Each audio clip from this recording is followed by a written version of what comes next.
keep us on time and hopefully respect people's time. So I am Commissioner Jeffrey Starks here at the FCC, and thank you for joining me here at the Future of Work Roundtable this afternoon.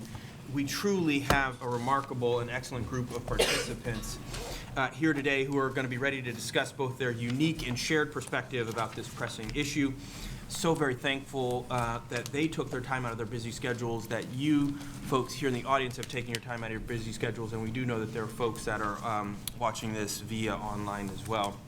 And so you've probably all heard the often cited phrase, the personal is political, and for me that is true for sure in policy areas that I advocate on most fervently, including broadband, affordability, network security, diversity in the media, facial recognition, the list goes on. And it is also true in discussions about the very future of work, because the fear, the anxiety, the trepidation that we all hear about the future of work oftentimes lies with our most marginalized communities. And so we've seen several studies that are showing that communities of color, women, and rural communities are the critical ways that those identities intersect are going to be disproportionately impacted by increased automation, digitization of the workforce. And so it's not to say that we're not going to see just a whole slew of robots come in and march in and take over folks' jobs, but it is clear that the train is leaving the station. It is inevitably rolling to a place in which people are increasingly going to be called upon to possess the ability to work alongside technology. And unfortunately, there are certain communities who will not define that transition as an easy one because they have not yet fully had the opportunity to gain familiarity and perfect those digital skills that are necessary not only to hold a job, but to hold a good job, and I dare say a good career in our economy. And so people wonder, what role does the FCC have in the future of work? And I would say the better question is, what role doesn't the FCC have in the future of work? Fifth generation wireless technology, 5G, is going to shape our collective future. And we need to think as hard about people as we do about pole attachments. And much like our 5G fast plan, for those of you that are FCC insiders, there's a 5G fast plan that the chairman has been enacting that we all focus on. Just like the 5G fast plan, we need a 5G work plan. 5G is a disruptor, to be sure, but it is also part of the force that is going to deliver opportunity.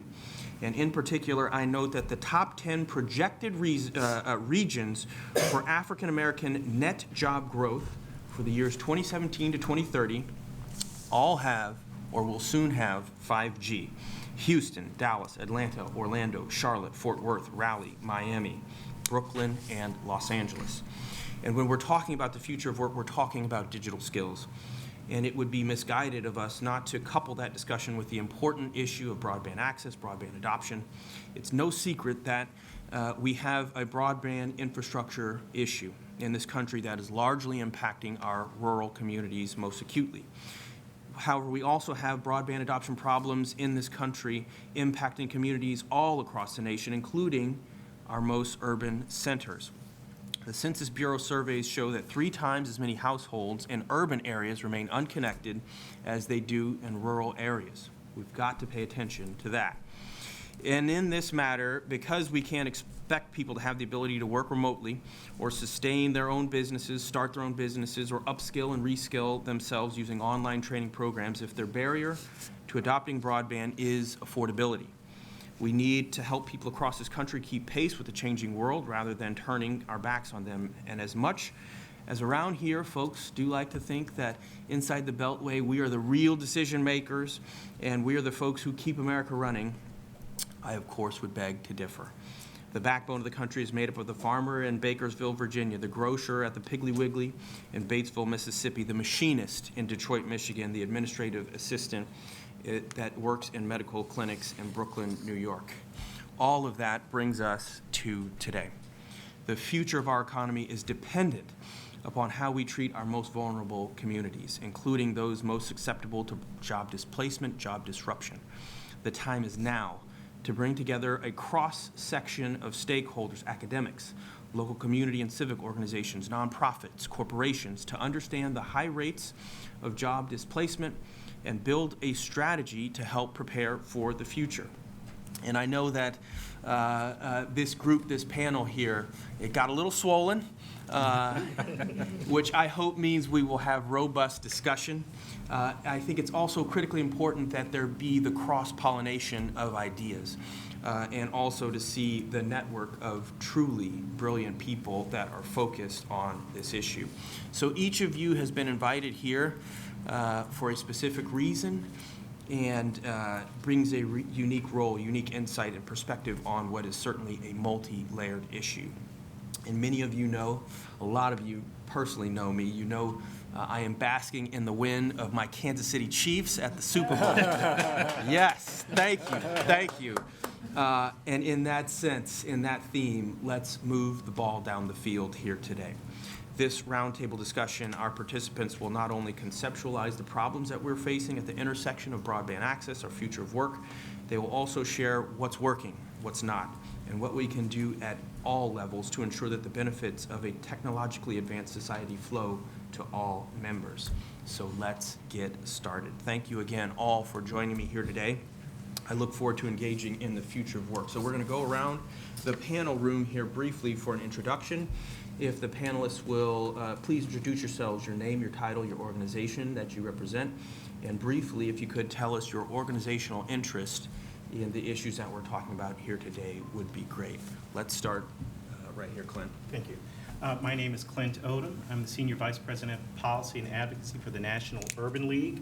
We are a 110-year-old civil rights organization dedicated to providing economic empowerment and civil liberties to African American and other underserved communities. We serve about 2 million people throughout the United States with job training and apprenticeship programs, among others. And we're here today to contribute to this very important conversation. I want to thank the commissioner for pulling this together. My name is Ardeen Williams. I'm Vice President of Workforce Development for Amazon. And Amazon is the second largest employer in the United States. We believe we have a role to play in creating great jobs. And with 500,000 employees here in the U.S., those jobs comprise a good wage, so a minimum wage of $15 an hour, robust benefits from day one, and most important, the opportunity for a career. And that means the ability to complement work experience with skills training that helps employees grow a career, whether that's inside our company or outside the company. And that moves them up the pay curve, and that's critically important in a market that increasingly demands digital literacy. Thank you. Thank you for the opportunity. Jason Oliver with AT&T. I'm the Vice President of AT&T University. It's a fancy word for all of our training operations. And so I think through our efforts, I can just say that we have a vested interest in first, the reskilling and upskilling of our employees and leveraging our ecosystem and leveraging our platform to then impact and help the community. And so that's why we're here today, and that's why I wanted to get into some good conversation and move the ball forward in that regard. So thank you. Hi, my name is Kelsey Odom. I'm the Director of Political Affairs at the Consumer Technology Association, and I work alongside our U.S. jobs team. CTA has over 2,000 member companies across the country, and this has become such a big priority for all of our members, so much so that we've created an entire team within our association dedicated to really closing the skills gap and addressing the needs of the 21st century workforce. And so we're really investing either in multitude of ways, either internally in upskilling the current workforce that we have within our member companies, but also investing in alternative strategies for finding new ways to really educate and develop the skill set of our workforce and our talent pool so that we can really close the gap that increases. Hi, I'm Jamie Suskin. I'm the Vice President of Policy and Regulatory Affairs at the Consumer Technology Association. Kelsey gave you our overview. You'll hear more from me later, so I will share during that time some more that we are working on.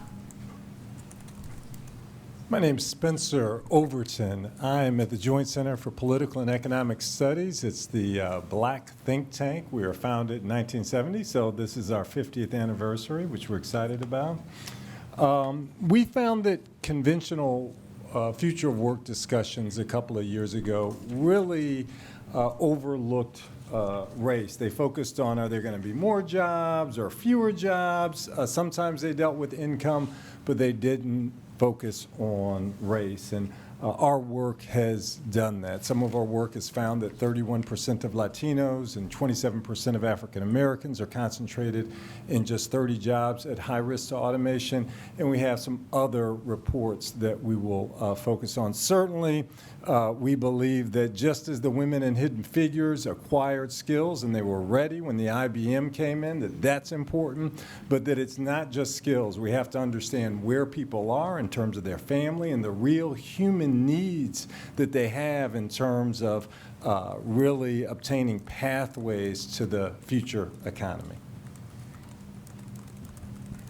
Thank you.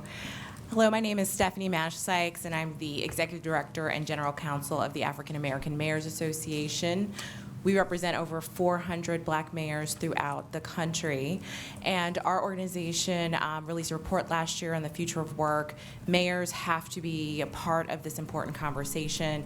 They sit in their cities with companies and universities in their backyards, and they're all part of the solution. So thank you so much for having me here today. Miriam Vogel. I'm Executive Director of Equal AI, which was founded about 1.5 years ago by Ariana Huffington, Jimmy Wales of Wikipedia, Rob Lacasio of LivePerson, and several others, with the belief that AI and related technologies will increasingly be a powerful tool in our life and all of our lives and our opportunities to thrive, but only if we're very careful at this critical juncture to make sure that the technologies we're creating and employing are not perpetuating and mass producing historical biases.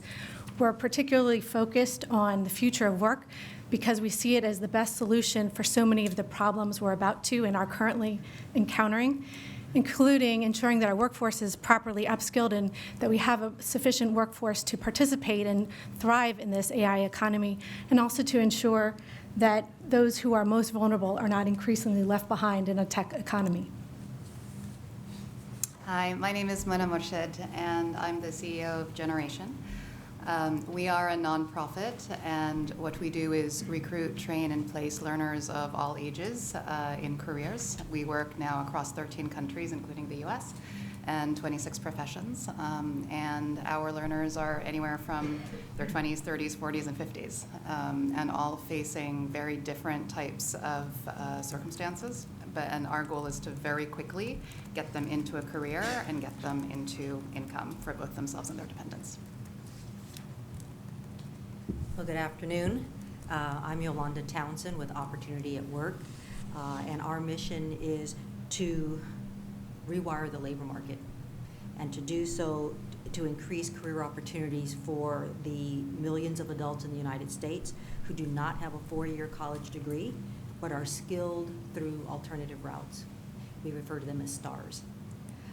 And a large portion of this STAR workforce are living in education deserts with no public institutions within 60 miles of their home. And the best way they can overcome this is to take part in upskilling programs. But yet we know that in rural America, 81% of rural Americans don't have four-year college degrees, and without rural broadband access, they're going to be left behind in the future of work. So we are working with our partners in the Digital US Coalition and others, because we think these types of convenings are very important, as you say, Commissioner, to bring all the right stakeholders to the table and to be ready when the time is right to bring digital basic skills to everyone, because in our view, it's a utility like water and air and gas and light. It's inappropriate for anyone in America not to have access to to broadband access so they can get basic digital skills. Hi, and I'm Mary Claggett. I'm Senior Director for National Workforce Policy at Jobs for the Future. JFF is a nonprofit, and we focus on education and training, particularly for marginalized populations, to ensure that they have access to economic advancement. We're especially interested in future work to make sure that everyone has access to the reskilling and upskilling that will be necessary, as well as transition assistance to keep up with the changes in the economy. Good afternoon. My name is Alan Hansen. I'm the field director of UFCW Local 400. We represent retail, grocery, and meatpacking and food processing workers in Maryland, Washington, D.C., Virginia, and West Virginia. And our concern about the future of work is twofold. One, we represent industries and jobs and professions such as cashiers that are, most at risk of job displacement and job disruption. And then our geography, representing Appalachia, representing the so-called Black Crescent from Richmond to the Tidewater area, a workforce that is majority, and a membership that is majority women. Our membership is the most impacted by this discussion, and it's an honor to be here. Thank you. My name is Becker Meyer. I'm here in town today from San Francisco, specifically to deliver a message. Thank you. To the Kansas City Chiefs about in all seriousness, I work at a company called Postmates, which if you may be familiar with, it's an app-based delivery network. We help facilitate the sale of about 4 to 6 million deliveries per month on behalf of north of 500,000 brick and mortar retailers around the country. And we do so powered by a network of 350,000 Postmates or couriers that are all independent workers. With that, we kind of come at this through 3 lenses. The first is, which might sound a little trite, but the future of work is also the future of where you live in terms of your access to connectivity at home, your access to housing, your access to an infrastructure that works for you. And because we're putting a lot of cars on the road and moving goods in a very different and dynamic way, we're very keen on how retailers are dealing with modern headwinds of just more e-commerce. The second is the future of work from the perspective of labor standards when it does come to a more fissured economy. It's no secret that our company and several other companies are increasingly relying on independent work. We believe that that's key to meeting elastic customer demand in real time, but we also believe that it's really important that tech companies like ours work with labor organizations like UFCW and others to really understand how to raise those standards of workers in the gig economy. And then the third really comes down to this notion of how you actually deal with standards in a pipeline of work. If we are dealing with an environment in which a lot of people are working on our platforms or working in the gig economy because they're trying to supplement jobs or augment jobs, then the conversation of not only good jobs, but what does it mean to have a dignity of work, so that way one way you spin off of our platform and into a full-time job has resulted in Postmates experimenting with a lot of different pipeline experiments that we're excited to talk about today. Great. Hi there, my name is Guru Sethupathi. I lead People Strategy and Analytics at Capital One. Most skills are learned on the job, and so access to jobs in the labor market, and therefore the role of employers, is kind of core to a lot of what we've been talking about. At Capital One, we're innovating in how we kind of source and hire people in new ways, and also how we rethink how people learn on the job, and so really excited to share some of that. Good afternoon, everyone. My name is Nicole Isaac, and I manage North America policy at LinkedIn. LinkedIn is the world's largest professional network with over 650 million individuals across 200 countries on the platform. We come at the future of work in a series of ways. One, the importance of leveraging open data for understanding what are the gaps with respect to the skills in demand and supply. With over 30 million companies on the platform, we understand what companies are seeking and why those skills may be most in demand, and particularly what skills may be outdated in a given time period. We also have 15,000 courses on our platform through LinkedIn Learning, and are uniquely positioned to help understand what are the ways in which we can train for tomorrow's future skills. Thanks. I want to echo the thanks for this really important convening. I'm Jana Baresi with Walmart. I work on our global public policy team here in Washington, D.C. So at Walmart, we're the largest private sector employer in the country. We've got 1.4 million associates here in the United States, 5,000 stores, about 90% of the U.S. population lives within 10 miles of a Walmart. And so as we think about helping our associates face the future of work, we really focus on the principles of access, stability, and mobility. And so providing that entry point into the workforce and a ladder of opportunity, providing a stable job, but also opportunities for mobility through our on-the-job training programs, as well as other education benefits that our associates can pursue. Hello, everyone. My name is Mary Alice McCarthy, and I direct the Center on Education and Skills at New America. So thank you to Commissioner Starks and to Alyssa for the opportunity to be here and be part of this conversation. New America is a public policy think tank located a few blocks up the street. We are dedicated to the renewal of American politics in prosperity in the digital age. And since our founding in 1999, we are now 20 years old, technology and the impact of technology on our society and on our community has always been at the center of our work. So we have a pretty broad portfolio of work around the future of work, beginning with the Shift Commission, which we conducted a few years ago, that looked into the impact of automation on communities and did some deep dives in communities and found exactly what Spencer was talking about, which was that communities that were particularly vulnerable were women, African Americans, and Latinx workers, and that they were not as much at the center of the conversation as they needed to be. We have also been conducting a lot of ethnographic research, interviews, in-depth interviews with workers themselves to see how they feel about the future of work and how they're thinking about technology. And thank you to Alan for partnering with us on that important work. And then we also do a lot of work on policy, education policy, workforce development policy. My shop in particular looks a lot at apprenticeship because, as Guru said, we do think that the way people learn best is when they're at work, and they particularly learn best when they have some economic stability, so being able to earn and learn at the same time is great. So we're actually working with Postmates right now, doing a profile of your apprenticeship program in San Francisco. One of my staff was just out there, so we're very excited about that.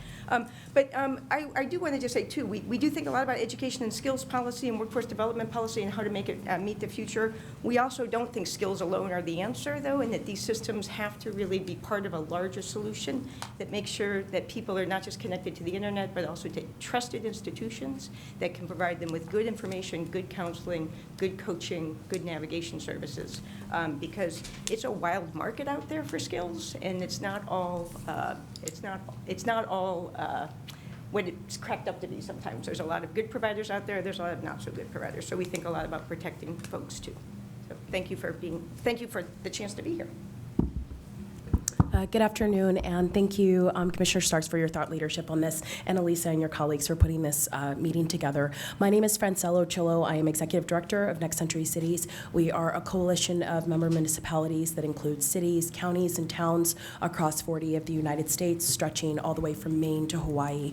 Our interest in this issue is focused on, there's an assumption when we were talking about the future of work that everyone actually has the opportunity to participate, and at the core of our portfolio, we are concerned about making sure that people know that broadband infrastructure is an essential component of this and really at the core of any of the goals that we have related to future of work. So whether it's about educating, upskilling, decentralizing, revolutionizing the workforce, all of that starts with an assumption that everyone actually has an opportunity to participate.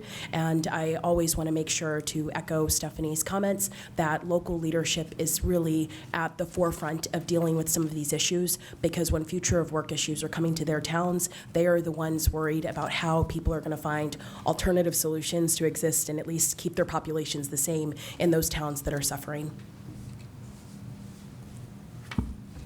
Hi, good afternoon. My name is Kayla Gardner, and I'm Senior Manager of Government Affairs at the Wireless Infrastructure Association.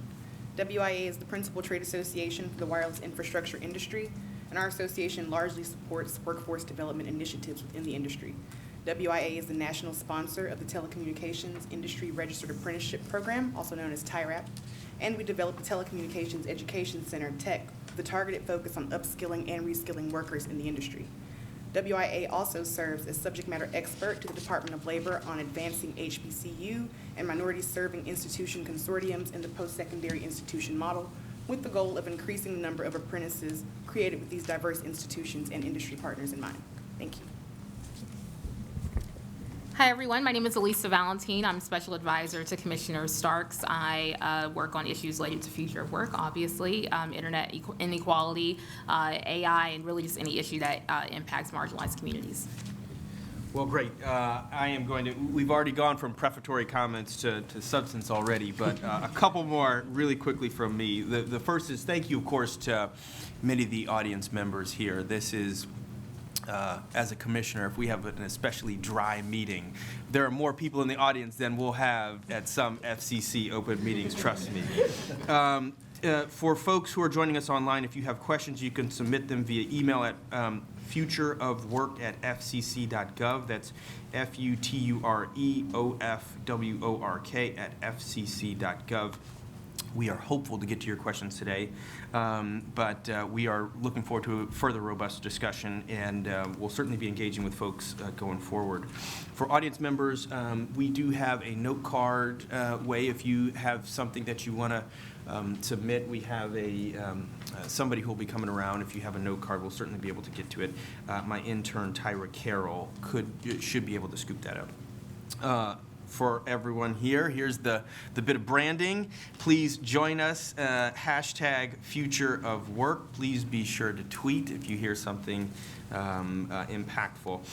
So now I'm going to turn things over to Spencer Overton. And for folks that have been paying attention to this issue, he really needs no introduction. He has been a thought leader, but has truly been somebody who has been deeply active in this space. And so thank you for your work. Thank you for truly just being the tip of the spear on this. He's the president of Joint Center of Political Economic Studies, as he mentioned. And so really quickly, what you'll notice just by mechanism is when participants have something they want to say, they're going to flip their note card. But Spencer, please take it away.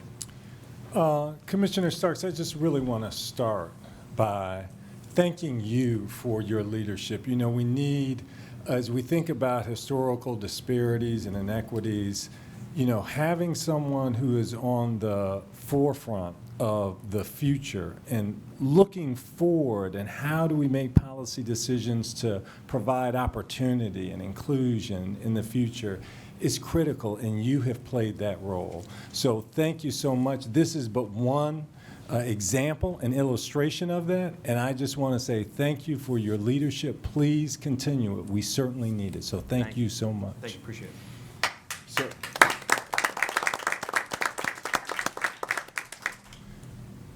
So as we tee up equity in the future of work, recent McKinsey data found that 25% of Latinos and 23% of African Americans could possibly be displaced by 2030 as a result of automation.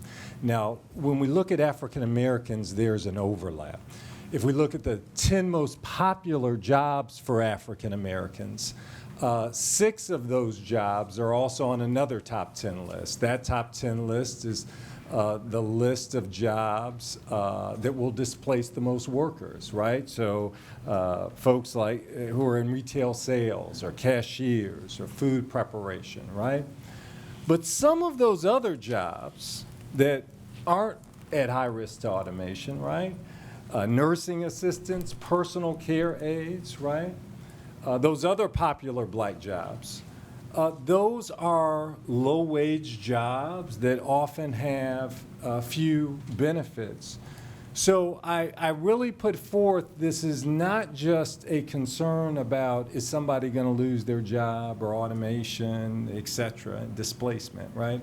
This is about how people can have pathways into good jobs, right? 45% of black folks have either a high school degree or less. So they don't have a high quality credential, they don't have a degree, associate's degree, bachelor's, et cetera. Those folks on average make $28,000 a year compared to a national average wage of about $52,000 a year, right? So real challenges here, right? And so, you know, we talk a lot about training. Training is incredibly important, right? It is an important part of economic development. We definitely want to invest in human beings. But skills in and of themselves are not enough. The Joint Center is doing a series of papers on the Black rural South, the future of work in the Black rural South. This is a summary of it here. A lot of folks are focused on the Rust Belt, Appalachia, incredibly important areas, right?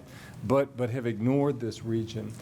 When we talk about the Black rural South, we looked at counties that were designated rural by the USDA that were 35% or more African American, right?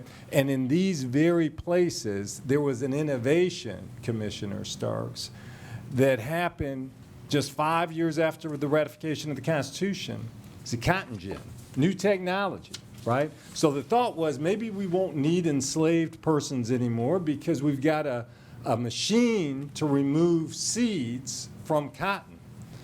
But as you all know the story, what actually happened is this cotton gin allowed the United States to, that combined with enslaved labor, allowed the United States to undercut India and China in terms of cotton production, and very soon, first 6 decades of the 1800s, U.S., the number one export was cotton. It made up over half of the exports here.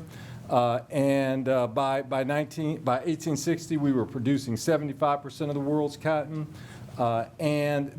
The Mississippi Valley had more millionaires per capita. It was Silicon Valley of its time in 1860. And this created not just wealth in the South, but you think about New England textiles, you think about shipping and financial institutions in New York. There was a whole American economy that was built on this. Now, I mean, we quickly became the second largest economy in the world because of this, right? Because of the enslaved labor and cotton, right? Today, this area, this region, has severe economic and racial inequality. 15% of white folks and 37% of black folks in this area live in poverty. The inequality is incredibly severe. You're actually more likely to live in poverty if you're white in what we call the white rural South, which is areas that are 90% or more white, than if you're white in the black rural South. In this area, 52% of black children live in poverty, so over half of black children. Unemployment of black folks is almost 3 times higher, about 15%, right? 53% of the jobs in the black rural South are in 6 industries at high risk to automation, compared to 34, about a third of jobs in the U.S. in these industries, right? And the real problem, talking about the skills piece here, Nicole, is not just, hey, folks don't have skills. It's this negative job growth issue. McKinsey and Walmart did a study of automation and job growth across the country by counties. You know, all economies are local, right? Walmart was nice enough to share the data with us here. They find that there'll be about 6 to 17% job growth in urban areas, various types of urban areas, Yolanda. About 1% job growth in healthy rural areas. And the projected job growth, Elisa, in the black rural South is negative 9%, negative 9%. So even if you have skills, there's no job guaranteed. It's kind of like musical chairs in the sense that if you lose your job through automation, the cost is higher because it's very possible there's not another job around for you, even if you have the skills there, right?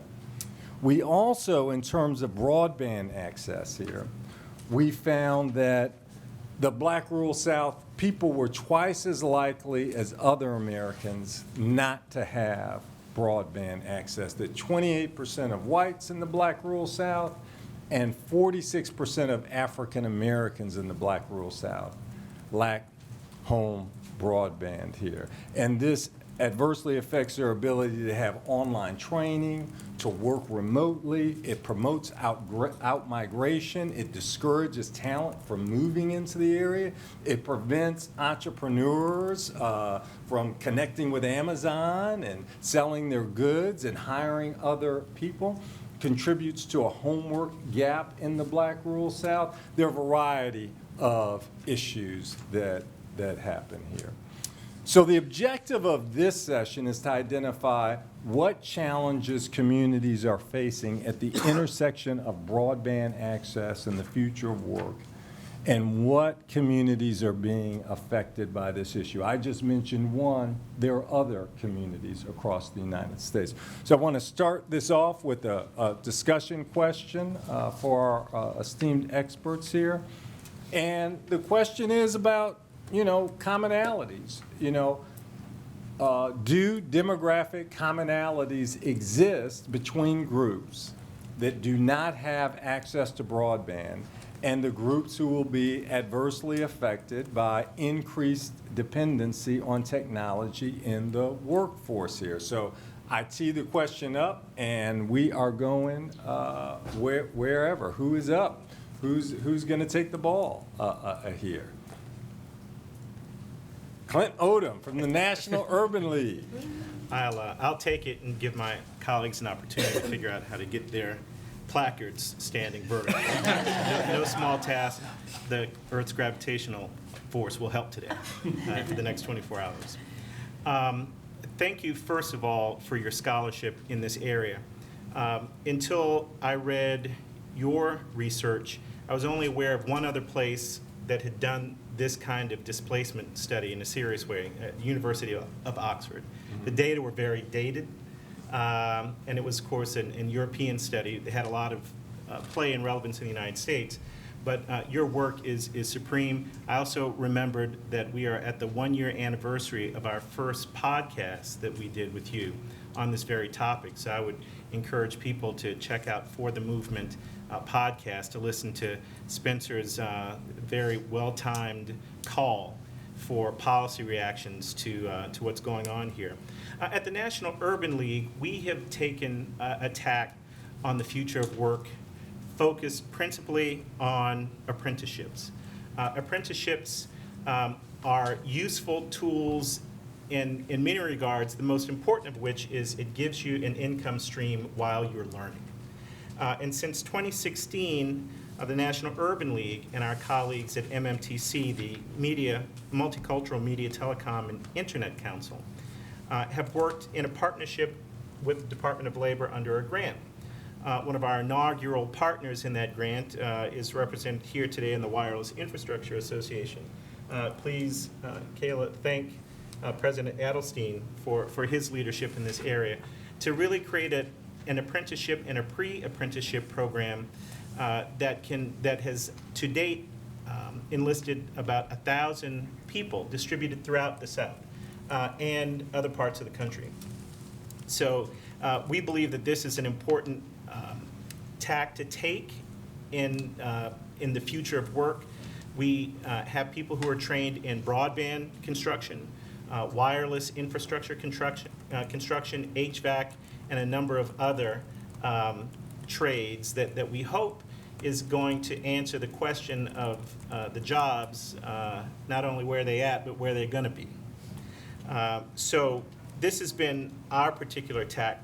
I was especially interested to hear yesterday, or earlier this week, CEO at Twitter, Jack Dorsey, talk about the notion of a distributed workforce. And I think if there's any hope that we could see some efforts, some turnaround in the numbers that you cited, Spencer, it is that companies will start to understand that some of the most expensive and overwrought places to do business may not be the best place to meet the labor demands of the future. The South, of course, is a target-rich environment for doing this. There's been a lot of speculation, and I won't, promote it here, but think about the prospects of gigafactories being built in the Black Belt. Mm-hmm. And not only the direct jobs that those could bring, but the multiplier jobs that those could bring. And so I hope as companies are thinking about how do we do this, how do we expand, how do we create distributed workforces, that they're looking at things like this. I also want to take this time to acknowledge some of our partners in the apprenticeship program. We've partnered with Charter. We've also had very good partnerships with Verizon and Comcast. And we believe our diversity initiatives that we've had with those companies can lay the groundwork for more apprenticeships and bringing jobs not just where they're at, but where they're going to be. That's really the key, and that's the way that we look at it. Mm-hmm. Francella and Nicole. Hi. This is Francella, and I just wanted to just state really quickly that I am a true believer that our policies reflect our values, and the truth is that there are some groups of people who don't even make the data sets that we're looking at, especially people in disabled communities, people who are in immigrant households that English is not the first language, and largely our brothers and sisters on indigenous lands. And I think that it's really important for us to make sure that we're bringing those people into these conversations, because the truth is when we're talking about these intersections, about access and the future of work, the truth is that although they might not actually make some of the data sets that we're looking at, they will be further locked out of certain opportunities. And so when we're thinking of solutions, we're going to have to be really honest about how we value people in being able to come up with some strategies that are effective. I completely agree with the last two comments. First, with respect to the importance of apprenticeships and providing additional pathways for individuals to be trained in the most in-demand opportunities, the most in-demand occupations. Completely agree with Francella with respect to inclusion and ensuring that data is absolutely inclusive of those populations that we're seeking to serve. I will say from a LinkedIn perspective, we have positioned ourselves to really supplement this space by providing information about the skills that are not only in supply but in demand. So to your point, Spencer, it isn't just about the individuals and the skills that they have, but actually aligning those skills with an understanding of what the employers need. And to Clint's point, to the extent that we have a better understanding of where employers sit, what their focal points are, what their needs and objectives are, and the extent to which it can be served in Kearney, Nebraska, or Detroit, or Charlottesville, or Savannah, then we're better positioned to actually provide a workforce that is reflective of those respective skills. The other piece of this, of course, Commissioner Starks, is the fact that our higher educational system really should include more lifelong learning programs. And I know Mary Alice will underscore that as well. I do think when we think about and consider the impact of individuals and their respective skill sets, we have often had to rely on anecdotal information from higher ed institutions about what are the skills that they train them in and the extent to which those skills were sufficient for a job at Amazon or a job at Walmart or Capital One. And if we're not relying on anecdotal data, then we're better positioned to actually train those individuals in the skills that are most in demand by a Walmart. And whether it's a retail skill set or a particular, John and I have been at a number of meetings on this most recently, looking at the actual skills that comprise retail, whether it's a cake decorator, right? Pulling aside all of the respective layers that we've associated with traditional occupations and distilling that into a framework by which we can train for those respective skills, I think will position us better to mitigate some of the challenges with respect to the future of work. Let's go with Mary McCarthy and then Jana. Yeah, just to build on a few points that were made, again, empowering people in the future to be able to access good, skill building opportunities, and also just opportunities to connect to a potentially distributed sort of labor market is really critical and will depend a lot upon broadband access.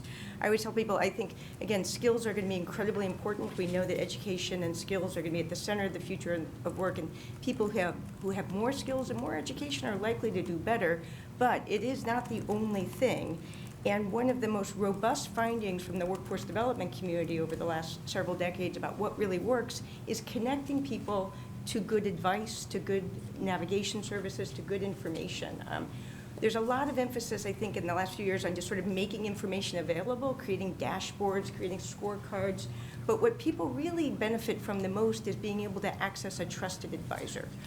But our education and training policies don't support those kinds of counseling and advising positions very well. So it's a really sort of under-leveraged. We provide a lot of sort of skills through the internet, and skills programs are widely available, but people are really at a loss for which ones to do. And when someone becomes unemployed or is displaced, I think the greatest threat is that they become isolated. So again, how does broadband connect them to good advisors, connect them to good coaches at every stage we see pretty robust positive impacts of people having somebody that they can turn to, whether they're young or a dislocated adult worker or not. Just wanted to underscore the many points about apprenticeship at New America. We also work a lot on apprenticeship, so we're just thrilled to have that be a part of the conversation. I think this question of why does apprenticeship come up so much in the future of work, I mean, this is a centuries-old training model. It's been around forever. But it is because it brings together work and learning at a time in which Americans are feeling so precarious. And I think we need to really understand a little bit why this is resonating so much right now. And we have an initiative called the Partnership to Advance Youth Apprenticeship, which is focused on young people, high school age. And it's really interesting to hear young people sort of learn about apprenticeship. They don't have all the preconceived notions that someone from my generation does about who can participate, and they just love the idea. You know, it just immediately, they're like, oh, I can have a mentor, I can get work experience, I can and I can get paid to learn. So again, it feels like this is maybe part of the new bargain we need to be striking between business communities, between employers and job seekers about how are we going to do this together in a way that's not quite so risky. And I just want to underscore your point, Francella, and do a shameless plug. On February 25th, New America is hosting a Future of Work conversation with Source America on the implications of the future of work for people with disabilities. So I hope everyone will come to that as well. Just to underscore what Nicole said, I think finding a common language around skills is so important. So understanding what the skills are, how they're being attained, and how they're transferable. Because right now I think it's just kind of a lot of information, and for different sectors and employers, you know, maybe not a good sense of, you know, how certain skills may transfer. And so there's a lot of work going on in that space, but I think it's a really important point. And Spencer, thanks for mentioning the study. You know, you asked a question about commonalities, and I think that's part of what the goal was with this study, was really to think about, okay, we hear a lot about the coasts versus the middle of the country, but what are different characteristics that different communities have that they may have in common that they wouldn't have thought that they had in common?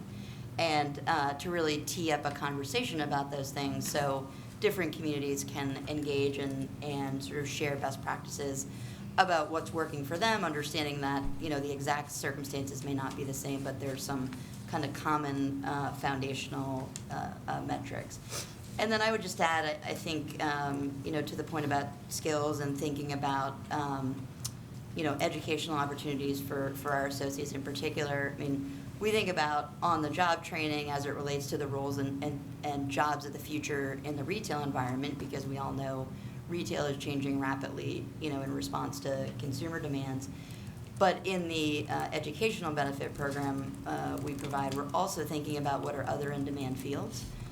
So while our associates are kind of in a job acquiring skills along the way, they also have the option to pursue an educational program that might better position them for a job or role in a different industry that we know, you know, like technology and healthcare, for example, that we know are in demand in a lot of places around the country. Now, really quickly, is there a tension? Much of what I think you were mentioning deals with like certifications and what does an actual certification mean, and how do we actually have folks stand behind what that is.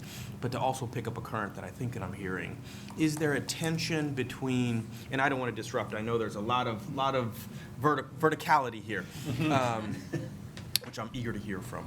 Is there a tension between the current that I heard of, an apprenticeship, somebody getting a job, working through that job, developing those skills on the job, on the clock, versus a certification-based model where it's somebody who, you know, is trying to attain something that is a skill-based credential that's outward-facing? I don't know if that's even the right framework, but I mean, I defer to others too, but I think it's probably a yes and. Yeah. Okay, we have got, in the queue here, we've got Yolanda and we have got Mona in terms of cards up next. I'll second the yes and Good. ask another question since you did. I'm just dying to know if the Odoms are related, but you can tell me. I think a big part of the digitization of the workforce is a commonality. It's going to happen at every job, every sector. So what we're working on at Opportunity at Work is adding some more common language, not just around what are skills and what are certifications, but having the folks who do the hiring understand that the skills that people have and that they get through alternative routes are important, already exist, and are transferable without the need to get someone else to certify it. Because there are, I don't know, somewhere between 300 and 700,000 certifications in America. Who knows what they mean? We also are very focused on the fact that it's important that the Walmarts and the Amazons and the banking institutions that are huge really take a leadership position on this, and they have, but yet 70% of all jobs in America come from small and medium-sized businesses. So this has to really not trickle down, but it has to make sense for all the employers because people get a job in a place. And we all know that folks are more likely to be turned away from a job based on where they went to school or who they knew professionally or socially, and even how they look. So we have to, as you say, Spencer, continue this conversation around race and gender and ethnicity and what you don't have, because if we don't keep that at front and center, we'll be solving for a problem but not helping the people who are really still being left behind. The Center on Rural Innovation has a toolkit on how to approach revitalizing rural communities, but it's got to be community by community. So there is no one size fits all. I think we are agreed that we do need broadband access, though, and so getting into the next conversation about that, I won't jump ahead. I just applaud everyone who's focused on skills, as are we, but it has to be whose skills and how do they get them. Yeah. So Spencer, you had asked the question about the commonality across geographies. And I just wanted to share a few thoughts on the commonality of the solution. Mm-hmm. And in particular, what informs this is, so we work across 100 cities, both in the US and in other countries. And consistently what we find is that when you're taking an individual who has been marginalized or challenged because of socioeconomic background or poverty or single parenthood or whatever it might be, and you're trying to get them as quickly as possible in a position where they can master the activities necessary to enter a profession, there are typically 7 things that have to come together. I mean, one is employers who are desperate enough in their demand for a profession that they're willing to trial an alternative profile than what they typically would hire. Because it's only when that desperation is high enough that they will look and say, okay, instead of taking the university graduate, I will now try the person with the secondary school degree or with the TVET degree. So there has to be a need to try something different. Second, the training has to be heavily practicum based because, yes, we all do learn by doing, but more importantly, we learn by reflecting on what we did. Right? And it's only when you have a curriculum that can do that you can accelerate the amount of time that it takes for someone to master these skills. You have to also, in parallel, have social support services. If you are wondering where your child is going to eat that night, you're not going to be focused on your learning. None of us would. Right? And that also includes the mentorship that starts in the program that also continues when you are on the job. Then you have to then place them in the role. And then you have to, that mentorship has to continue for the first, in our experience, first 6 months on the job. Because there is this belief that if you just train people, then it'll be okay, and that once they get into the job. And the reality is, it's not. Particularly for profiles that are facing tremendous challenge, unless there is something systematic to support them when they are on the job, particularly for the first 6 months, the retention in the role will just slide dramatically. And that's a responsibility both with the employer and also the apparatus supporting the beneficiaries that we're describing. And then lastly, there has to be an ROI associated with all of this, an ROI for the learner and an ROI for the employer. Because and when I say ROI, so the return on investment for the employer in terms of productivity outcomes, quality outcomes, retention, speed to promotion, or reduction in cost per hire. and for the learner in terms of income and personal well-being. Because until you can show that, then it continues to be something that is, here's a pocket of people who have benefited, but it's not something that becomes routine until either side, and also for the government as well, to see if there is value in doing this. So these are the pieces that we consistently find have to come together, and there can be multiple. I mean, when I look around the table, all of us represent groups that can come together to put these pieces systematically in place, but fundamentally they have to come in place. So what we're going to do is kind of a lightning round here in terms of the folks who have cards up in order here. So we ask you to keep the answers short, and then we will shift to Jamie and her discussion, and so there will be an opportunity for more discussion. Stephanie, Google.org Foundation gave us some support in terms of future work that we were able to do in terms of Black Rural South. I know you all similarly did some outstanding work, hoping that you can share a little bit of the insights from that work. Sure. Thanks, Spencer. I'll keep it brief. So when we talk about commonalities, what our association did was look at 3 cities across the country: Gary, Indiana; Columbia, South Carolina, which is in the Black Rural South; and Long Beach, California. And what we saw was that for Black and Latino workers, regardless of what city we looked at, there was a disparate impact on their future to have a sustainable job in the future economy due to automation. And so what we see is that we need narrowly tailored solutions for Black and Latino workers in the future. So when we have skills, when we're talking about jobs, when we're talking about workforce development programs, we have to make sure that Black and Latino workers, particularly older workers, those in the reentry population, all have specific solutions to make sure that they can have gainful employment. And I'll be happy to share that report with anyone offline after we have this discussion today as well. Yep. I think we've got Jason next. I can't keep it brief because this is too good of a conversation, but I will.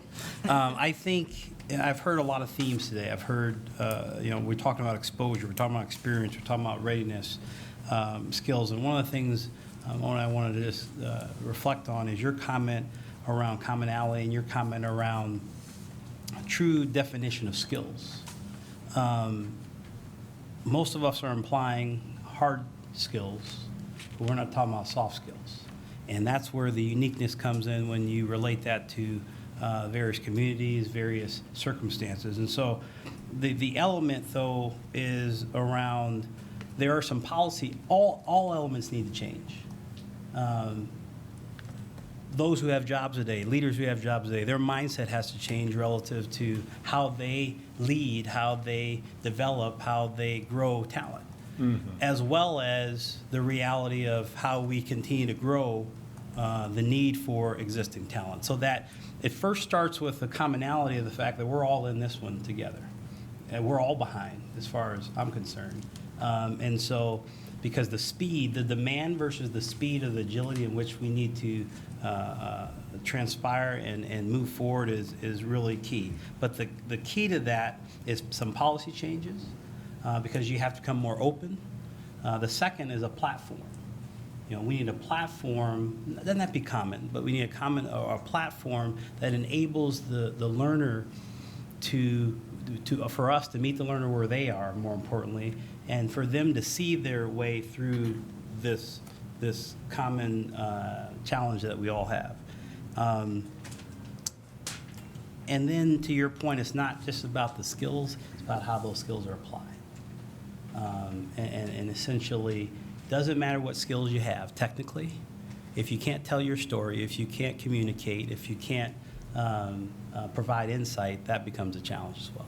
So I'll leave it at that. So Ardeen, we have gone around the country to several cities with Comcast, and one thing we have found as we've organized these is to talk about the future of work and race is that people on the local level aren't necessarily talking about this issue, and this is sometimes a first opportunity. Another thing we're finding as we look at workforce training is that there's a lack of tracking of racial outcomes. So we don't know what's working for Black communities, what's not. as you all are an international company, but as you're thinking about the future work on a local level, are you thinking about racial equity? And you've got some great workforce programs in terms of paying for skills. Are you tracking who's taking advantage of that by race in terms of are people participating? Are you tracking who's participating? And if there is any underrepresentation, are there any, kind of follow-up steps there? I think that the answer is, are we tracking? We're a company built on metrics. I think the important piece there is making sure people are aware of the programs. And everyone's made good points here. It's what are the skills, knowledge, skills, and abilities that map to in-demand jobs in the local community, because we're training our employees for jobs outside the company. So ensuring that they're aware of those. Removing friction, and when I say friction, it's how do you make sure that that adult learner has the resources and support they need so we can meet them where they are. And then the third piece of friction that we see, and I don't think this is unique to Amazon, it comes back to the question you began with, which is when we look at adult learners in our fulfillment network, which are like Walmart across the country, we see employees who lack adult basic education skills. And that comes back to a shortage of not only STEM certified teachers in communities outside of the suburban areas, but digitally literate teachers in every classroom. And so when we work backward from those associates, one of the key questions for all of us is, how do we help encourage more teachers into the classroom? And then how do we give them access to current curriculum? So for example, there are places in the Commonwealth of Virginia where the bandwidth isn't adequate, not only to the rooftop, but to schools to provide access to the core curriculum that the Commonwealth makes available to upskill the STEM population and their teachers. And so it comes back to that, when I turn on the tap, the water needs to run. And because we have those facilities across the country, I'm very comfortable that we're getting great uptake across the spectrum of our population. Okay, thanks. So very quickly, we've got Alan, Mary, Guru, Vikram, and Miriam. Yeah, so we've had a lot of talk about skills, and I just think it's really important that we think about who is the one valuing those skills. We are unfortunately in a period where we are preparing for a strike at giant food and Safeway stores here in the DC metropolitan area. And one of the things we do with our members when we're preparing for a strike is we encourage them to find a second job to sustain them through the strike. And one of the interesting things that we found is that a lot of our members, particularly our part-time members, work second jobs at Instacart. And when we ask those members why they chose Instacart, what we found is that they are in such high demand at Instacart because they have an intimate knowledge of the store that they work in. They are literally picking up a second job because they have an intimate knowledge and a skill that makes them marketable to a company that we would define as part of the future of work. And so I just think it is really important through this process that we think about how are workers and worker organizations, part of the conversation of how we define skills. And I would just remind everyone here in this room and listening online or wherever that, jobs that have been historically done by women and people of color, customer service being one of that, are jobs that have been historically devalued in a society that doesn't, often, recognize and honor the input of those communities in the discussion about, who benefits in this economy. I just wanted to take a minute about a couple of strategies that have been proven to work really well to identify credentials that are valued in the labor market, and also to work with marginalized or underrepresented populations. JFF works in the apprenticeship space, and we think it's an incredibly valuable strategy. But something else called career pathways approaches and sector initiatives have also been proven to be very effective in terms of helping people, regardless of skills at entry, to make their way more rapidly to credential attainment and to good jobs. And so one of the things that we've been working a lot on are looking at these various strategies that have shown effectiveness, are evidence-based, and we really feel that we need systemic change across the country and within regions to build out these strategies. And again, looking at things like providing credit for prior learning. If we're going to really address the skill requirements of the future of work. We have to be able to reskill and upskill rapidly. And so helping people have multiple entry and exit points along a pathway, showing them the most expedient pathway to credentials. Again, competency-based learning so that you can identify skills that will translate and teach to the skills gaps, providing wraparound supports and close relationships with employers in high-demand industry sectors. So these are the kinds of systemic changes that need to occur. Thank you. Love the conversation around skill development. I'm sorry, could you grab that mic right next to you? Thank you. Thank you. Love the conversation around skill development, but I think on its own that's insufficient because at the end of the day, in order to access good jobs, you often need degrees in our economy. And so how do we get around that kind of bottleneck or that problem is, I think, going to be really important. I know there's probably a multi-pronged solution and certifications, and I know a lot of people are working on that, but right now that's a pretty noisy space still for most employers. So from an employer perspective, even for companies that are really trying to innovate and push the boundary here, there is a gap of like, how do I narrow candidates down to a manageable number that I can interview? What is that process through which I can, at scale, figure out who I want to interview, who I want to hire, and for better or for worse, that's why they use this degree and other heuristics to do that. So I wish there were more innovation from a policy perspective or other perspective, wish there were more innovation using technology for good, using machine learning to figure out how can we actually help identify and help companies source and select and narrow the funnel of talent. That would be a huge help. Yeah, I want to hit 2 quick points. One, which was something that Mona brought up, which is the first of her 7-point plan. You really do need advocates inside the infrastructure and the building of the company to move this along. And I mention this because we're a relatively small company compared to some of the larger employers around the table. We do have an apprenticeship program, as Mary pointed out. It's nascent.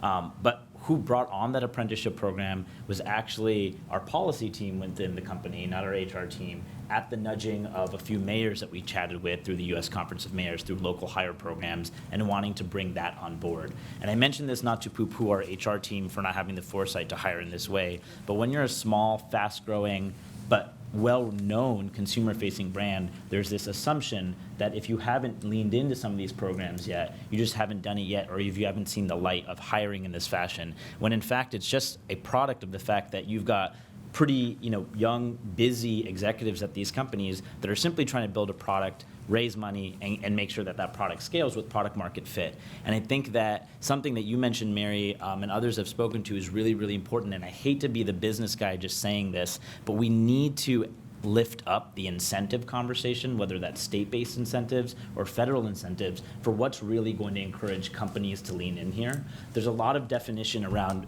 what is a good job. I believe actually Governor Newsom in our state of California is convening a Future of Work Commission around trying to create definitions of what that good job is. But I think then shifting to what Germany has done so darn well of making sure that companies actually have change agents within their ranks to say, hey, you might only be a 100-person tech company or a 500-person tech company, and we marvel at what LinkedIn or Amazon or IBM have been able to do in terms of piping in a apprenticeship pipeline, but to do so at the scale of just 1 or 2 to start, and then moving on from scale from there, that's going to be really, really important. And I think that that requires change agents within the company, but then also business incentives, whether it's tax or otherwise, to move it along.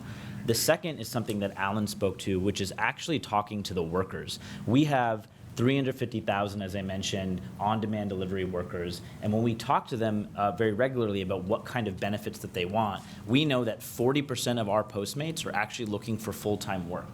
Only 20% of those Postmates, reportedly, have a college degree or access to a accredited community college degree. So Commissioner Starks, to your point about whether this earn while you learn inside the building apprenticeship model is the best way forward, that's a question and a hypothesis that we actually wanted to look at, because most of our workers are working and earning on the go. So if they're constantly in a mobile environment, this Depugging them from that mobile environment for a short-term apprenticeship makes sense for them in terms of what they're able to do to make ends meet. So we've started experimenting with a blended learning model where we provide a mix of career technical training in person, on site, 7 days a week that we'll subsidize for our Postmates in a handful of different markets, but then also 7 online course certificates provided in partnership with EDX. And both of these partnerships end up tapping into Department of Labor funds for us to experiment. If you have a hypermobile workforce, if they're constantly shifting and putting together multiple jobs, to say nothing about the veracity and the goodness of the Postmates job, that's an important conversation to have. How do you actually make sure that you're accounting for the way they work and the blended nature of wanting a mix of online and in person? And I think not taking assumptions about the fact that if you have these programs that they're inherently good and they will do good, but actually how you implement them to be befitting for the workplace and befitting for the worker are both really important conversations to go from ideation to implementation. The one piece here that's really critical, because we talked about the number of jobs that small to medium-sized businesses create, and apprenticeships are super, but the lift on the DOL certification piece, once it's up and running, great, but it takes a tremendous amount of effort to get that certification. The DOL will help, but if you're a small or medium-sized company, that's a huge effort. And so figuring out how to make that lift lighter and still get the quality of program is incredibly important, particularly to small to medium-sized business, to get registered apprenticeship programs in non-traditional fields to accelerate. So we are going to finish out here with Miriam, and then I'm going to hand the mic over to Jamie. She has assured me, Kayla, I'm sorry, that she's going to come to you here right out of the queue here, just to keep us moving. Miriam? Thank you, Spencer. I just wanted to make a quick point to follow up on this great thread you started on commonality. And that is, I think that we often lose the thought that when we are helping, when we are bringing in people from rural areas, people with special needs who don't currently participate often enough in our economy, we're not just helping them. Our economy, our global leadership depends on it. We all know that we're in a position now where we need to ensure our country can lead. And we also know the data is very clear that when products are created by a more diverse population, when you have these broader perspectives that are creating these technologies and participating in your workforce, your company thrives, your technology is better. So I really do commend you, Commissioner Starks, for leading on this effort and starting up this conversation. And I also think it's really important, AT&T and Walmart, I know others here, Amazon, are leading on the upskilling, and I hope we'll hear more about how you're doing it, why, and what the government and what we all can do to support this critical effort. Great, thank you. So I'm going to yield back my time so I don't just talk and break up this conversation, but I will extend my thanks to the Commissioner and his great staff for putting this event together and for having us here. So Kayla, I will turn to you. So we're shifting the focus a little bit to solutions and what folks are doing to expand upon some of the issues that we've heard with the changing nature of work. Sure. I think a lot of the solutions that have been offered are certainly valuable. Definitely want to underscore the importance of having a comprehensive approach that encompasses both industry certifications like Telecommunications Education Center and an industry-led apprenticeship model like TIRAP that can help support the same efforts. But at the same time, I think if we're talking about communities that we want to make sure are included, there has to be some focus on a concerted effort toward diversity and inclusion. And I think the industry needs to be intentional about that, and one way to help support those efforts is through partnering with HBCUs and MSIs, through discovering who's going to be more interested in certain programs and how to engage them, and also partnering with affinity organizations and different public interest groups within these communities that will help target that focus. WIA conducted 2 reports authored for the Department of Labor related to MSIs and apprenticeships, one to determine interest and capacity and one to determine recommendations on ways to assist and support these programs. And I think looking at industry models that work are a way to kind of direct the course forward on ways that others can get engaged in these processes. Great. So I do want to follow up on the education piece, but let me quickly turn to Kelsey because she had something to add. So I just wanted to echo and add on to what Vikram was saying, and then what the folks at Amazon were saying about how that is such a big lift, the Department of Labor's apprenticeship model, and how the steps you have to take in order to qualify for that particular type of apprenticeship model. The Consumer Technology Association put out a pretty extensive white paper detailing different types of apprenticeship models and how they could work for you and for the type of company companies across the country. So whether or not you're a huge company that has the capacity and the staff to be able to facilitate these types of larger apprenticeship programs, or if you wanted to source them out to third-party organizations to help you facilitate this apprenticeship, I think it's worth checking out because, again, it's not a one-size-fits-all type approach for all companies. And I think taking a look at that, and I can circulate it around to the group later, but I think it's pretty extensive. We cover different apprenticeship models, like with Postmates, with Adobe, Bosch, IBM, Phone to Action, Pandora. And so, again, I feel like it would be helpful for the larger community to take a look at, and so I'll follow up with that. So the education piece, I believe you raised it, Ardeen. So CTA did a future of work study last year, and I actually was struck that more than half, almost 60% of the companies that responded said they don't actually communicate with educational institutions at all about the specific skills that they need for the folks that they are looking to hire, but yet they have a lot of vacancies. And then it seems that the companies that actually are doing collaboration with educational institutions are the large companies, the ones that have thousands of employees. So I'm curious on everybody's take how we improve the pipeline between educational institutions and the private sector companies that need folks to fill these jobs. Okay, I'll do Stephanie, then Kayla, Clint. We'll start there. Around. Yeah. Thanks for that. So one thing that our organization has looked at is a mismatching when you're thinking about the local graduation rate. So if we're talking about colleges, but the majority of your workforce isn't graduating from high school, then the partnership has to start in middle school. And we have to make sure that we're not just talking about coding classes or upskilling workers that don't even finish the 10th grade, that there's a clear directive that comes from local data about educational attainment rates and skills that can be converted to the local workforce. It really has to be local. And so I think that some of the mayors that have been successful that work in our organization, I'll just give one great example.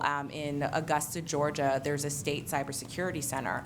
The local mayor has worked with high schools and other local entities to encourage high school students to be trained in cybersecurity. So when they graduate from high school, they have a $50,000 job that is a sustainable income in Augusta. So we really have to look at solutions that are tailored to what the local population's educational attainment rates are.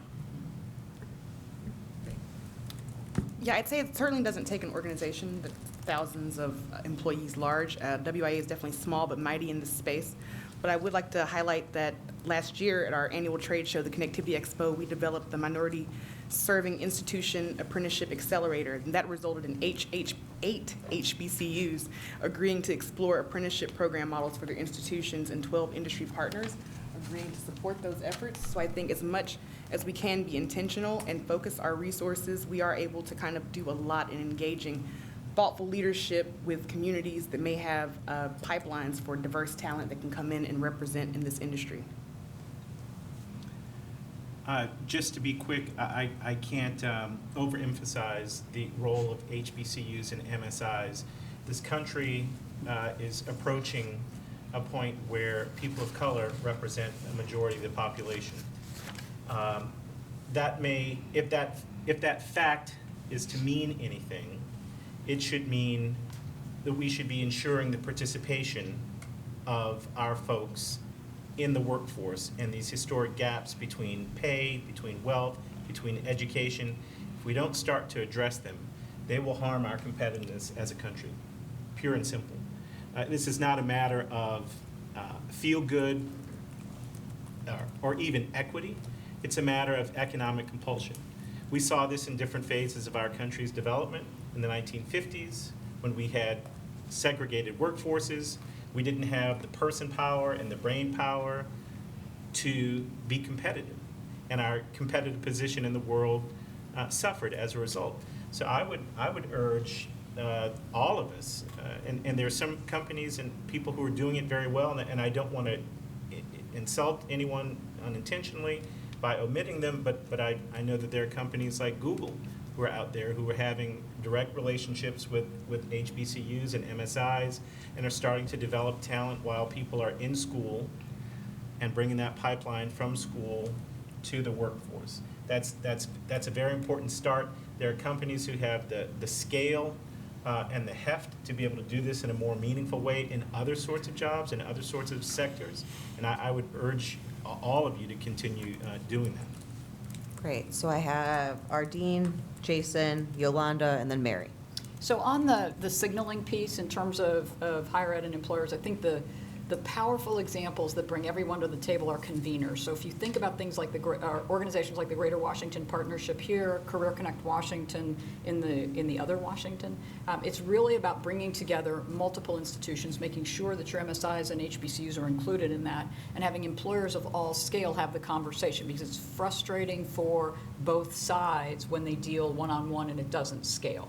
And so examples of certifications where we're collaborating across multiple employers, and so it's the 6 of one, half a dozen of the other argument, and then multiple schools so that those institutions can figure out how to meet those needs. But those convening authorities make it far more efficient and create an opportunity for businesses of all scale to participate and schools of all size to have a seat at the table. I think my only, and I want to answer some of the questions, is one, back to Vikram's point, one, you have to have a commitment. And so I just want to share real quick what AT&T has done. Speaking on this, you have to create your own ecosystem, or a shared ecosystem in the perfect world, but an ecosystem that leverages collaboration and true partnership. And so when you look at what we've been able to do in our organization, we're trying to understand what the current skills are, a current inventory of the skills that we currently had within our organization.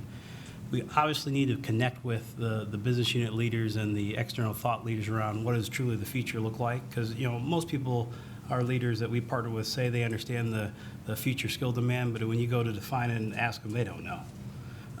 And so this ecosystem that we set up was, once you understand that inventory, who are the partners that are going to best help you pivot? And that wasn't just AT&T, that was LinkedIn Learning, it's Coursera, Udacity, and now my organization, my team, my role is to partner with and work with universities.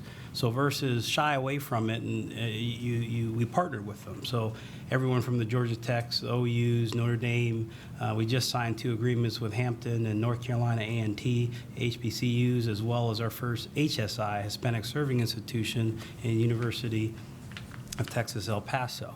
And so what that then gives our employees is the ability to say, here's where I am today in our platform, here's where I want to go, and then here are the gaps that I have, so they can take our in-house training, they can go get a certification from, or take courses from LinkedIn Learning, take certifications from Coursera, go deeper relative to a nano degree with Udacity, or get a master's or bachelor's in a very specific technical area. And oh, by the way, all that's free to our employees. So you have to eliminate the barriers through our tuition reimbursement and so forth, so that you create an engagement of your employees. Now our job is taking that ecosystem and how do we offer it up to the public.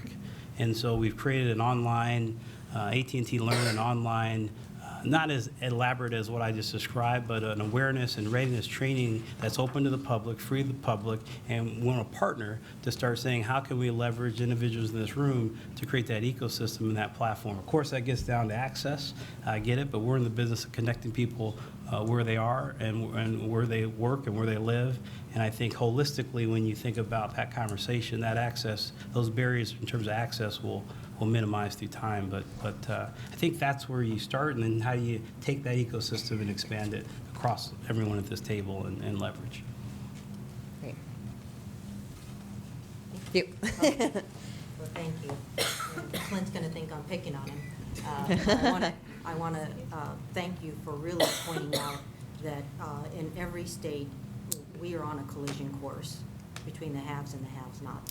It's getting too divisive and it's too wide, and what we might consider an economic necessity is really becoming more and more an issue of national security.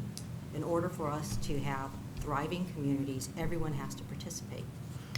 And to your question about education, the reason why Opportunity at Work partners with our great colleagues in the education space is that you do what you do well, but there are some people who really aren't going to have the ability to have formal education. They're not going to have the money to get the training. Great that AT&T is providing it free. What we want to focus on is also knowing where the dollars come from. And so the huge investment that folks around this table have made and continue to make, and the commitment is necessary. The vast majority of dollars come from the federal and the state in terms of workforce. So having policies and bringing people together to make sure that the right voices are at the table about how those resources are going to be deployed is critical. So having the employers at the table, the educators at the table, the trainers, the folks within the federal and the state system who know where that money's coming from is important. We always get back to people get work in a place. I was thrilled to learn something today about Walmart. You said that 90% of all people in America live within 10 miles. 10 miles of a Walmart. 88% of all people in America live within 10 miles of a Goodwill. I don't know the figures for how far they live from a public school or a public library, but the brick and mortar and the ability to create a hub where folks can deploy resources, come together, support each other, learn together, and figure out what they need in their particular community and what is possible once they come together either as entrepreneurs or, I don't know, but I think we have to really recognize that money still walks and talks in America, and the folks who have the most money in the workforce space is the federal government and the states. Turns out, Yolanda, that Kelsey and I are related. It's just very complicated. We'll talk about it. Okay. I figured. So I think the only one we have left, Alan, and then we're going to have to wrap it up. Yeah, so just really briefly, really want to echo your comments, Yolanda, that, there is this question of access to education and skill building and stuff like that, and then there is the ability to access that. And, for the vast majority of our members, they have unpredictable schedules, they have childcare issues, they work 2 and 3 jobs to make ends meet. Their ability to access these programs that would give them an opportunity at a different job, I don't want to say a better job, because these, the jobs that we represent have been better jobs at points when workers had a different say in America's economy, that we really have to look at what the structure of work is that the vast majority of American working people do today, if we're ever going to have a realistic conversation about, folks' ability to access these types of educational opportunities we're talking about. So it sounds like we're going to have to wrap because it's almost 2:30, but before I yield the mic, I will plug that CTA's Future of Work survey from late last year is with Tyra, I think, on the table over there. So please feel free to take a copy on your way out. Jamie, can I just say something really quickly? Sorry about that. Just something that Yolanda said that I do not want to get lost because we are in the FCC, and if by low estimates it's 20 million people who are disconnected, and by high estimates it's over 100 million people, that means that we have to look really carefully at the fact that it is not a coincidence that the people who are most disconnected are in the places with the highest populations of poverty-stricken people. So the thing is, we have to look at who is disconnected and who is being locked out of this conversation. Amen. And on that, I'll certainly foot stomp that. And that's why it's been one of my priorities, in particular, to focus on this intersection of folks that are disadvantaged, rural areas, communities of color that are the most disconnected. A couple of threads that I picked up here, a line that I frequently use also is that we need to meet people where they are.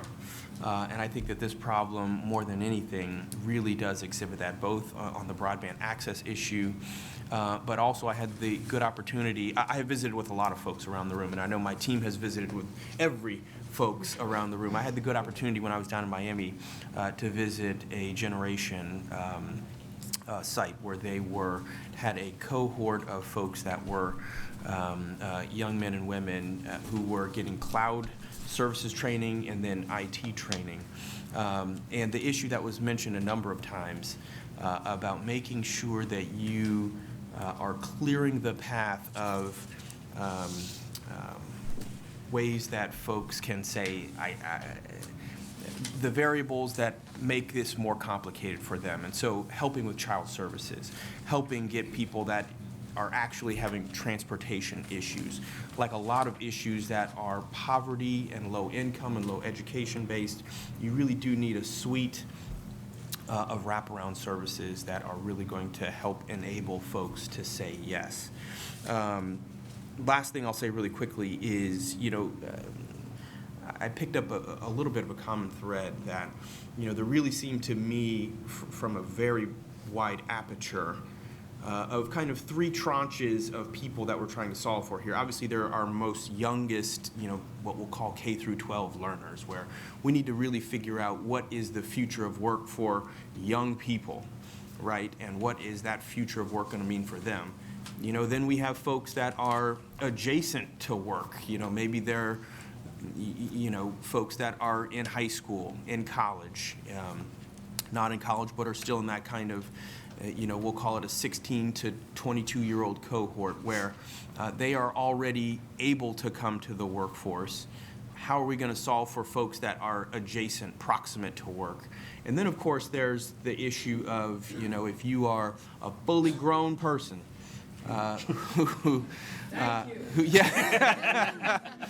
who is at a particularly acute position where your job is going to be disrupted.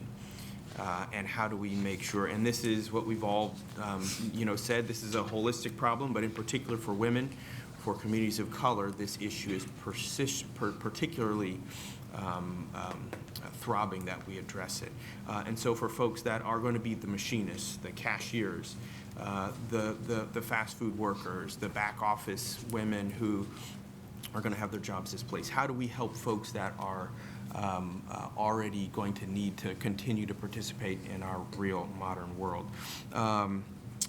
If there are folks in the audience who have a quick question for the panel, for anybody here, I do see that there's a question here from Tim Graham, who is the staffer for Representative G.K. Butterfield from North Carolina. He says, with respect to the future of work, recent advancement in automation and AI, are there any particular implications for small businesses and minority ownership there? If there's anybody who wants to take a hot take on that. I think it kind of gets to the issue of the small businesses and some of the job creation, job generation that they're going to be able to handle. Yeah, I can take a quick stab at Yeah. that. I think one of the lowest common denominators of this conversation is that in the same way that companies and workers need to experiment with new models, so too do lawmakers. I think that when it comes to AI and automation, there's this reflexive notion of fear as to what that evokes, and I don't think that's unfounded, but I do think that we need to create some safe spaces for more and more experimentation, particularly when we talk about small businesses, new privacy laws, new regulations around how algorithms should work or not work.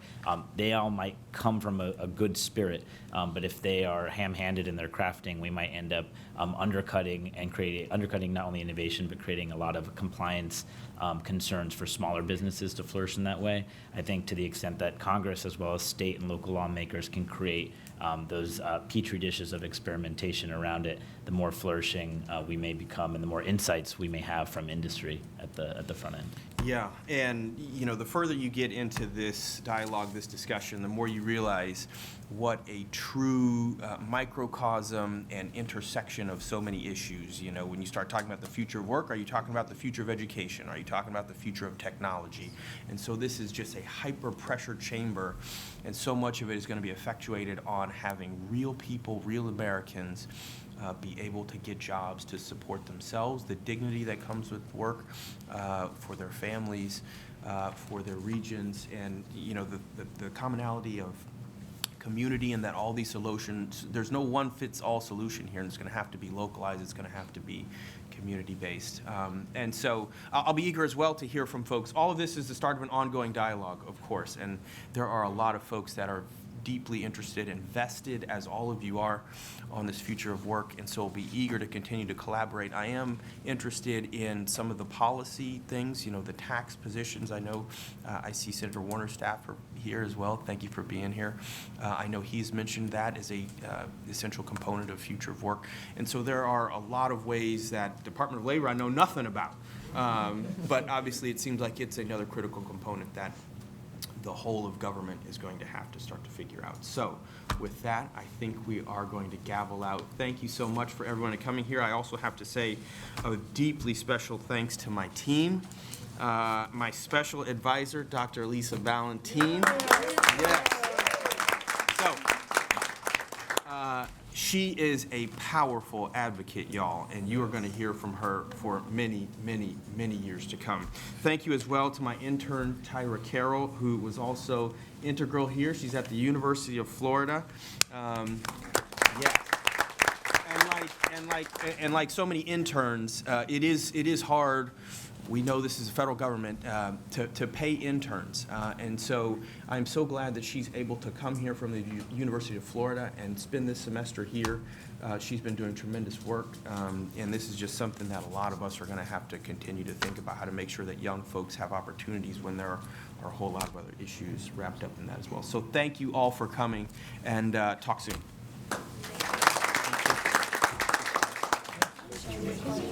I know Jim Eric.